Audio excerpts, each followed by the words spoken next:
Olá, eu sou Mônica Henriques e hoje vamos iniciar uma série de aulas do curso de Endoscopia da Sociedade de Endoscopia da Paraíba. Hoje iniciaremos com a aula do professor Daniel Chaves Mendes. Ele é membro titular da Federação Brasileira de Gastroenterologia e da Sociedade Brasileira de Endoscopia Digestiva. Ele é médico endoscopista do Hospital de Emergência e Trauma de João Pessoa e professor da disciplina de Gastroenterologia da Faculdade de Medicina Nova Esperança. O professor Daniel Chaves, ele vai apresentar a aula sobre corpo estranho no trato digestivo superior. Primeiramente, meus agradecimentos à doutora Mônica Henriques, nossa presidente da SOBED local, pelo convite, para apresentar uma aula tão interessante, tão instigante, que são os corpos estranhos no trato digestivo superior.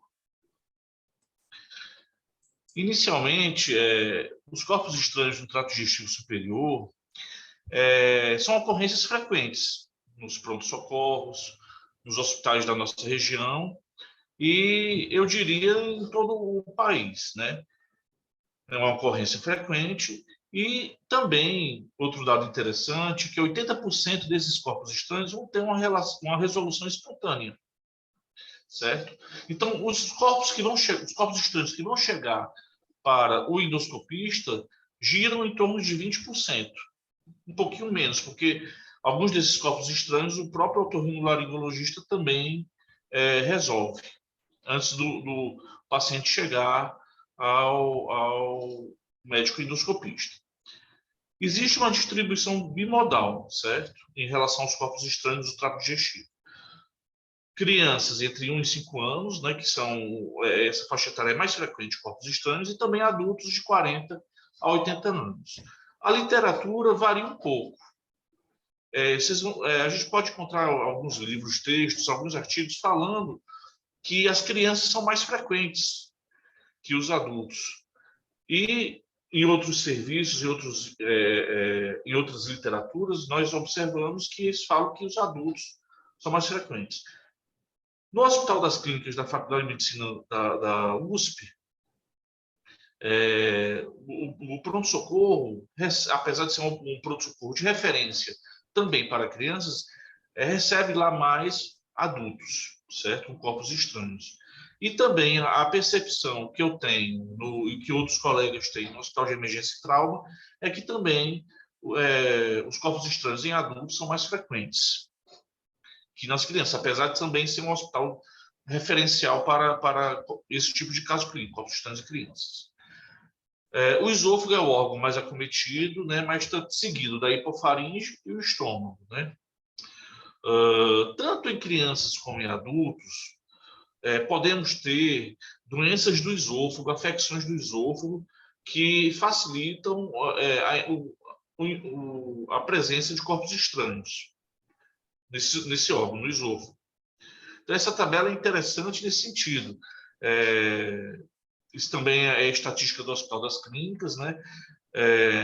No caso, eles analisaram que mais de 200 crianças, né, e viram que o esôfago era normal na grande maioria, 98%, mas que tinha um pequeno percentual de crianças com esôfago doente, principalmente estenose cáustica.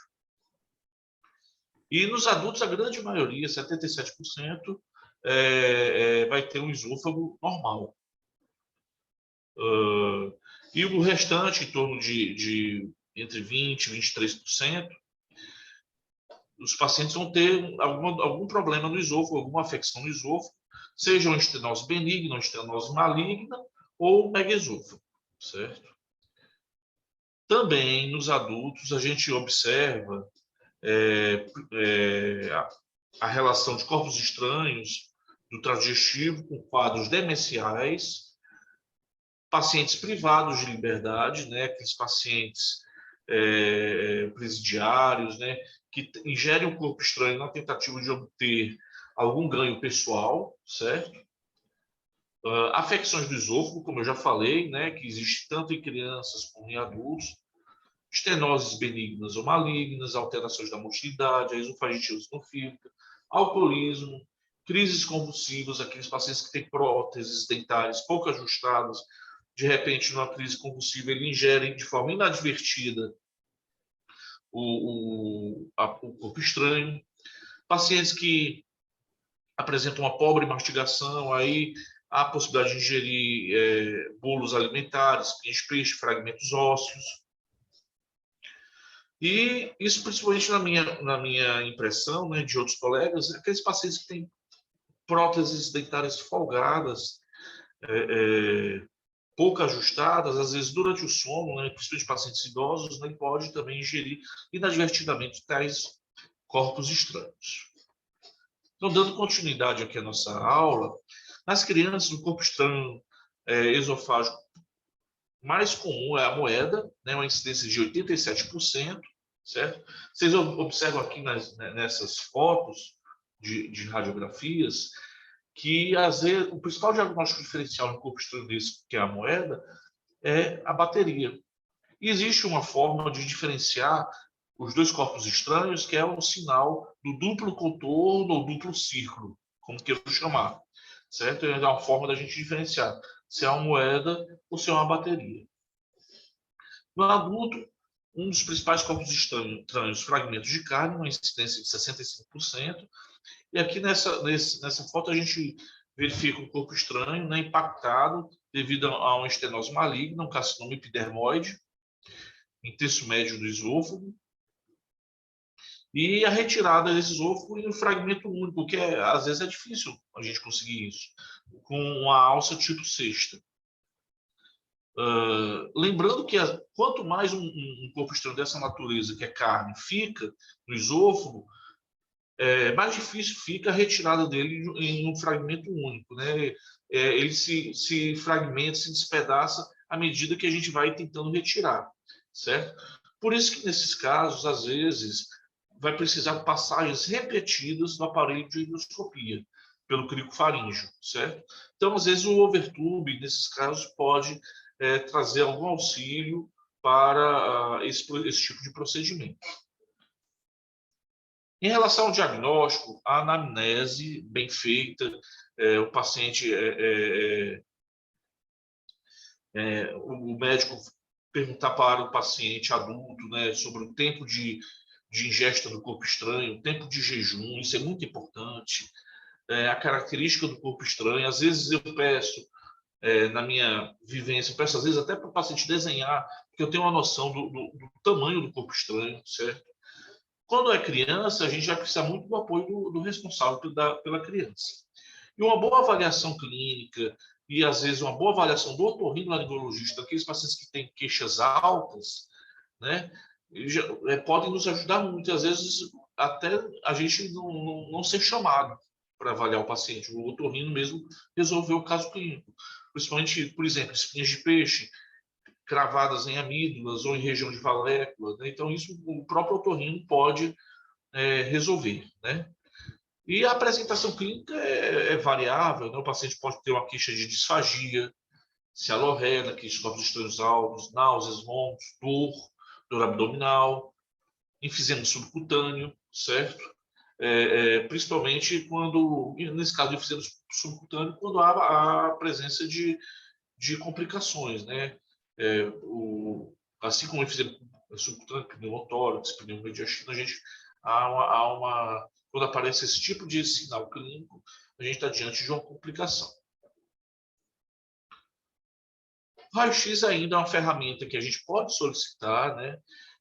Ajuda a gente a tentar localizar um corpo estranho que é radiopaco, verificar o tamanho do corpo estranho, sua localização, a natureza desse corpo estranho. Né? Por exemplo, aqui tem uma prótese dentária em esôfago médio, né? É um corpo estranho complexo, né? Nesse caso, né, parece ter ganchos metálicos, né? Um corpo estranho difícil de se retirar. Qualquer endoscopista vendo uma imagem dessa vai ter um receio, vai ter uma preocupação maior com esse paciente.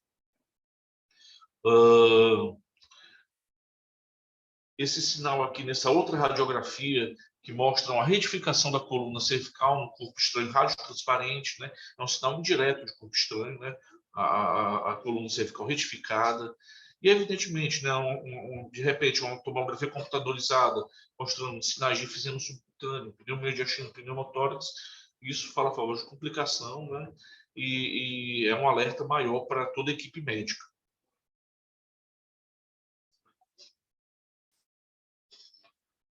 O momento da endoscopia, hoje em dia, eu acho que é uma das principais discussões quando a gente fala em corpo estranho, certo? Então, a gente tem algumas literaturas que dividem em endoscopia de emergência e endoscopia de urgência. Então, a endoscopia de emergência é aquela que tem que ser realizada em um tempo menor. Os autores falam de 2 a 6 horas, né? E o exemplo clássico é baterias no esôfago. Bateria no esôfago, a gente normalmente não espera o jejum.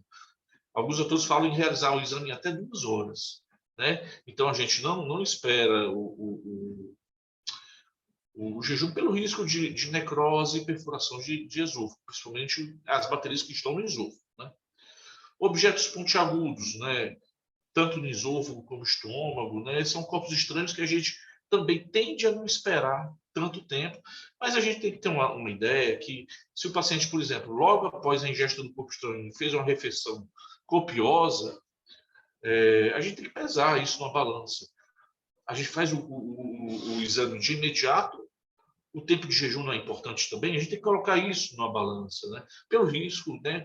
E eu já vi casos assim de, às vezes, o médico endoscopista se apressar um pouco na realização do exame e, de repente, tem a infelicidade, né, de uma broncoaspiração, o que não é legal e coloca em risco a vida do paciente, tá certo? Então, a gente tem que pesar, né, o quão rápido a gente tem que ter e o quanto a gente pode esperar um pouco mais de jejum. 6 horas, de repente, né? Às vezes dá para esperar um pouco mais. Múltiplos ímãs também entra nesses corpos estranhos, né? Na características de endoscopia de emergência, né? A gente tem que realizar na emergência, principalmente quando tem 2 ímãs, ou um ímã e um corpo estranho metálico, pelo risco de encarceramento de uma alça intestinal, certo? Não pode haver encarceramento de uma alça intestinal, consequentemente, aparecimento de fístulas ou perfurações. A endoscopia de urgência é aquela que a gente realiza em 6 até 24 horas. E nesse tipo de corpo estranho, de endoscopia, entra alguns corpos estranhos. Moedas, objetos não pontiagudos, né, estômago, duodeno, né, moedas pequenas que ultrapassam o piloro, né, a gente pode aguardar um pouco, né, fazer um acompanhamento radiológico, até não realizar endoscopia, né? Objetos que têm assim, agora objetos que são rombos grandes, né? Acima de 2,5 centímetros, né? Esses tipos de objeto não consegue transpor, o piloro fica ali geralmente parado no estômago. Então esse tipo de objeto, mesmo sendo rombo, mas como é um objeto grande que não transporta o piloro, a gente tende a fazer a endoscopia nesse período, né? A gente dá um tempo de jejum e faz a endoscopia com mais calma, né? Bolo alimentar sem obstrução completa, né? Também é um tipo de corpo estranho que a gente está lá impactado, às vezes até no esôfago, tal, mas é um bolo alimentar, a gente pode esperar um tempo de jejum adequado e fazer não tem essa característica de obstrução completa, o paciente não está salivando, tá? Então, a gente pode aguardar o tempo de jejum e fazer o exame de forma mais calma. Para o tratamento, evidentemente, né, a gente utiliza, na maioria dos casos, a endoscopia flexível, com uma taxa de sucesso de 95%. A sedação, normalmente, que utilizamos é o midazolam e fentanil. Às vezes, a gente tem que aprofundar mais a anestesia do paciente, a sedação do paciente. Utilizamos o hipnótico, que é o propofol. Se você está diante de um corpo estranho complexo, uma grande prótese dentária, um grande fragmento ósseo, né, isso em esôfago, por exemplo, crianças muito pequenas, a gente chama o apoio do anestesista, né? Às vezes precisa, dependendo do caso, fazer a intubação do paciente, né? E mesmo assim, tem um mínimo de pacientes, né? Um número muito pequeno de pacientes que a gente não consegue retirar o corpo estranho, e aí a gente precisa da endoscopia rígida. Cada vez mais precisamos menos da endoscopia rígida, graças a Deus, né, que foi muito utilizada nos anos 70, mas é um procedimento mais invasivo que a endoscopia flexível, mais difícil, necessita de anestesia geral, intubação, e a gente utiliza realmente nesses casos quando a endoscopia flexível falha. Aqui são alguns tipos de utensílios que utilizamos em endoscopia: pinça, dente de rato, às vezes existem pinças mistas, dente de rato e jacaré, que são muito úteis para a retirada de moedas, por exemplo. Alças de polipectomia, alças tipo cesta, que a gente utiliza também. Overtubes, que são muito úteis naqueles objetos cortantes, naqueles objetos perfurantes. Caps, caps tipo capuz, né, que também são úteis em objetos perfurantes, né? Então a gente pode lançar mão desse tipo de utensílio que facilita a nossa vida. Em caso de manejos específicos de alguns corpos estranhos, por exemplo, impactação de bolo alimentar, esse tipo de corpo estranho que eu já exemplifiquei anteriormente, podemos usar alça de polipectomia, podemos usar overtubes, com a necessidade de passagens repetidas pelo crico faríngeo, né? CAPS, moeda, que é um corpo estranho muito frequente, como eu falei, em crianças, né? Geralmente em esôfago proximal, abaixo do crico faríngeo, né? Fica ali localizada, né? É uma pinça dente de rato, já é suficiente para a gente resolver o caso, né? Muitas vezes a criança está tranquilíssima ali, você dá o tempo de jejum adequado para essa criança, mesmo estando em esôfago. Agora, se a criança está muito sintomática, salivando, a gente fica um pouco mais ligado e tenta fazer a endoscopia de forma mais célere.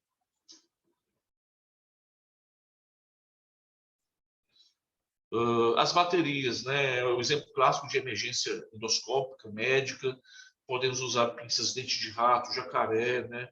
A retirada deve ser feita o mais breve possível, né? E por quê? Né? Pela possibilidade de necrose do esôfago, né? Pelo vazamento do seu conteúdo alcalino que pode ocorrer, o próprio efeito mecânico, que é similar à moeda, né? Que causa isquemia na parede do esôfago, e a lesão por corrente elétrica, que também pode ocorrer, né? No caso de ímãs, né, a gente fica mais preocupado com mais de um ímã ingerido, certo? Pelo risco de encarceramento de parede de uma alça intestinal, né? E assim aparecimento, como eu falei anteriormente, de fístulas e perfurações. Vamos aqui observar um vídeo, agradecimento também a Dr. Vitor, que cedeu esse vídeo do Hospital de Emergência e Trauma, a retirada de uma bateria que está no fundo gástrico. Você vê que ele usa uma pinça dente de rato, né? Hoje em dia, né, alguns autores, inclusive, defendem que corpos estranhos, tipo bateria, que está no estômago, mesmo no paciente assintomático, devem ser retirados de forma mais precoce, certo? Existe uma defesa de alguns autores disso, já traz para o esôfago, né, o corpo estranho, né, e vai subindo, né, com calma, né. Aqui deve ser a passagem pelo crico faríngeo, né, que predomina a musculatura estriátrica, que é uma passagem delicada e consegue tirar o corpo estranho com sucesso. Muito bom, muito, muito legal. E vamos para frente. Próteses dentárias em esôfago ou até no estômago são corpos estranhos complexos, certo? Principalmente se tiverem ganchos metálicos, né?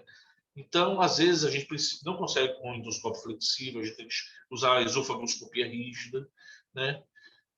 E em alguns casos, né, você até consegue manejar esse corpo estranho e, se você conseguir deslocar para o estômago, facilita para a vida do cirurgião, porque ele pode fazer até uma gastrostomia cirúrgica. Na grande maioria das vezes, a gente consegue retirar normalmente pela via oral, certo? As próteses dentárias. Mas existem algumas próteses que a gente já aconteceu, inclusive, comigo, teve que empurrar para o estômago para ter uma abordagem cirúrgica. E existem também próteses, principalmente isso ocorre em pacientes idosos, né? Próteses impactadas cronicamente no esôfago, certas vezes por semanas, meses, em que forma um tecido de aderência, de fibrose ao redor da prótese, que impede a retirada pelo endoscópio flexível. Então, nesse caso, também a gente tem que chamar o cirurgião para fazer a esofagotomia cirúrgica. Espinhas de peixe. Espinhas de peixe causa, geralmente, sensação de corpo estranho alta, né? Então, esse é o tipo de corpo estranho que o otorrinolaringologista ele atua e às vezes consegue nos ajudar a retirar o corpo estranho de laringe, de valéculas, de amígdalas. E em caso de sucesso, a gente tem que fazer a endoscopia, avaliar principalmente essas regiões de amígdala, hipofaringe, valécula, glote, para verificar a presença ou não a presença de corpo estranho e passar por esôfago e verificar se há espinha de peixe no esôfago, geralmente esôfago proximal. Isso aqui é muito importante, porque corpos estranhos que estão em esôfago médio, certo? Pontiagudos, né? Corpos estranhos pontiagudos, cravados na parede do esôfago em topografia de grandes vasos, esôfago médio, que esteja pulsando, a gente tem que ter muito cuidado. Não vamos ser intempestivos de retirar logo de cara esse corpo estranho, porque você pode gerar um sangramento incontrolável, certo? Então, nesse caso, realizar sempre antes de retirar o corpo estranho, tomografia computadorizada. Se realmente houver envolvimento de grandes vasos, não tenha dúvida, chama o cirurgião. É um caso com grande possibilidade de resolução, inclusive cirúrgica, certo? Então, a gente tem que ter muita cautela nesse tipo de paciente. É uma tabela também, essa é a tabela do pessoal lá do Hospital das Clínicas da USP, que fala do percentual de complicações, de perfurações iatrogênicas causadas pelo próprio médico no esôfago, de corpos estranhos do esôfago. É baixíssima, né? Em 643 pacientes, eles perfuraram somente 2, um por um fragmento de carne e outro de osso. A perfuração iatrogênica, causada pelo médico. E a perfuração causada pelo próprio corpo estranho, né, foram 8, 1,2%. Espinha de peixe, ossos e uma prótese. Tá? De toda forma, o índice de complicações, graças a Deus, é um índice de complicações bem aceitável. Agora a gente vai falar um pouquinho do bezoar gástrico, né? Isso entra nos corpos estranhos do estômago, né? Que são concreções, a definição são concreções de corpos estranhos no trato gastrointestinal. São corpos estranhos raros, de incidência baixa de 0,4%, e existem vários tipos de bezoar. Fitobezoar, que são fibras, tricobezoar, o diospirobezoar, que é da fruta caqui, e o farmacobezoar. Eles se formam. Existem várias teorias que tentam explicar a etiologia do bezoar, né? Pacientes com dificuldade de digestão, com gastroparesia diabética, algum fator obstrutivo gástrico, paciente com cirurgias gástricas prévias, distúrbios psiquiátricos, né? Então, são fatores que ajudam o desenvolvimento do bezoar. E o quadro clínico também é muito inespecífico: epigastralgia, massa epigástrica, plenitude gástrica, alguns pacientes náuseas, vômitos, perda de peso, distúrbio de crescimento. Então, tudo isso pode estar envolvido aí na sintomatologia do bezoar. Essa foto é muito interessante, é um tricobezoar. E esse tipo de corpo estranho é raro e é extremamente difícil de se resolver endoscopicamente, por conta dos utensílios que nós não temos, na realidade, com a resistência e com a força adequada para fragmentar esse tipo de corpo estranho, tá certo? Então, o tratamento clínico, o tratamento do bezoar, de uma forma geral, ele gira em tratamento clínico, certo? Aí a gente pode utilizar agentes enzimáticos, a papaina é uma droga que é muito citada em várias literaturas, mucolíticos, como bicarbonato de sódio, N-acetilcisteína, procinéticos. Tem literatura que fala de refrigerantes de cola em bezoar, em fitobezoares, né? Bezoares de fibra, né? Ajuda a reduzir o fitobezoar, né? E, juntamente com o tratamento clínico, o endoscópico, na tentativa de fragmentar o bezoar, né? O endoscópio ajuda mais naqueles bezoares um pouco menores. For um bezoar muito grande, realmente aí, geralmente, o paciente vai realmente para a cirurgia. E finalizando aqui a nossa aula, né, os corpos estranhos do estômago, né, são geralmente os pacientes, graças a Deus, nesses casos são assintomáticos, Se o paciente apresentar sintomas de dispépticos, náuseas, vômitos, hiporexia, não há dúvida, pessoal, retirar o corpo estranho. O corpo estranho está lá no estômago, né? Se o corpo estranho também, como eu citei anteriormente, se for um corpo estranho importante, pontiagudo, tanto em esôfago como no estômago, a gente dá um tempo de jejum mínimo, né? Mas você tem que fazer uma endoscopia mais célere nesses casos, tá certo? E corpos estranhos longos, né? Acima de 6 centímetros para crianças e 10 centímetros para adultos. Então, nesses corpos estranhos longos, também retirar, né? Agora, por exemplo, moedas pequenas, menor que 2,5 centímetros, né? Em rombos, né? Moedas, corpos estranhos rombos com moeda, tem autores que defendem uma conduta conservadora de 1 a 2 semanas, aguardar acompanhamento radiológico e aguardar esses corpos, aguardar, porque há uma probabilidade de eliminação fecal do corpo estranho. No caso de baterias, alguns autores defendem que, mesmo em pacientes assintomáticos, no caso de baterias, retira-se. Se tiver sintomas, não há dúvida, tem que retirar. Se a bateria tiver um diâmetro grande, acima de 2,5 centímetros, né, não vai passar pelo piloro, nesse caso, retirar também.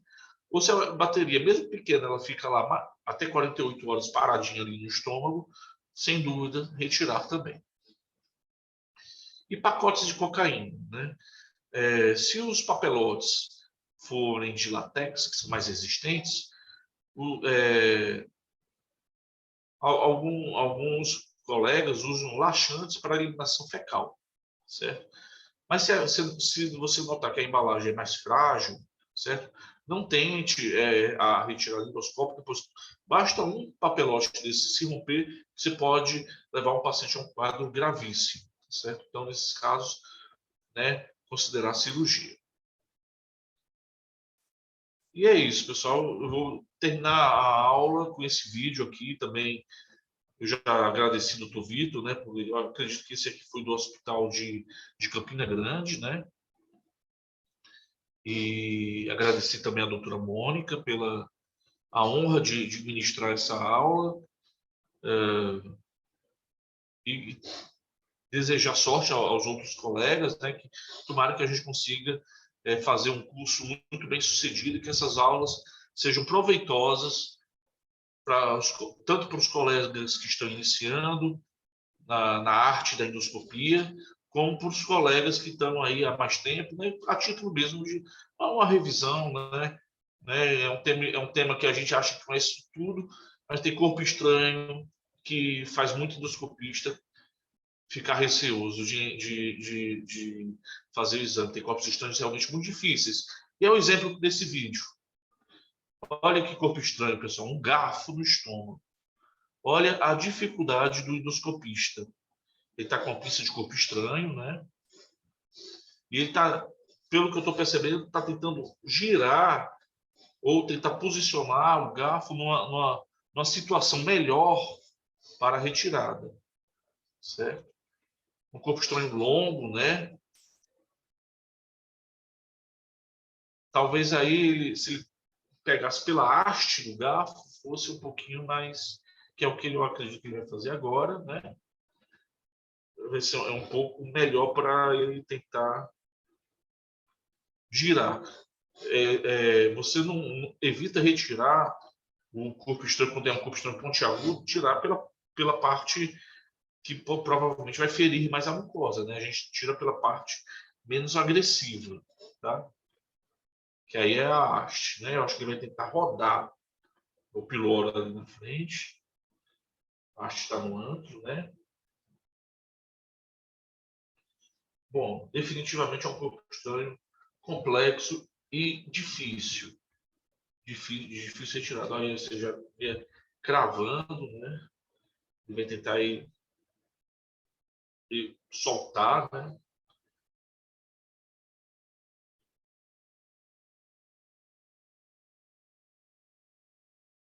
Então, já ficou numa situação um pouco melhor. Não temos o vídeo todo, certo, da retirada. Mas é isso. É só para exemplificar que existem corpos estranhos difíceis mesmo, inusitados. E esse tipo de corpo estranho é difícil para todo e qualquer endoscopista. Novamente, meus agradecimentos doutora Mônica, e espero que todos aproveitem a aula. Obrigado. Muito obrigada, professor Daniel. A Sociedade de Endoscopia da Paraíba agradece a sua disponibilidade e essa excelente aula sobre corpos estranhos no trato digestivo. Então, essa foi a nossa primeira aula e em breve iremos dar continuidade ao curso de endoscopia. Muito obrigada. Obrigado.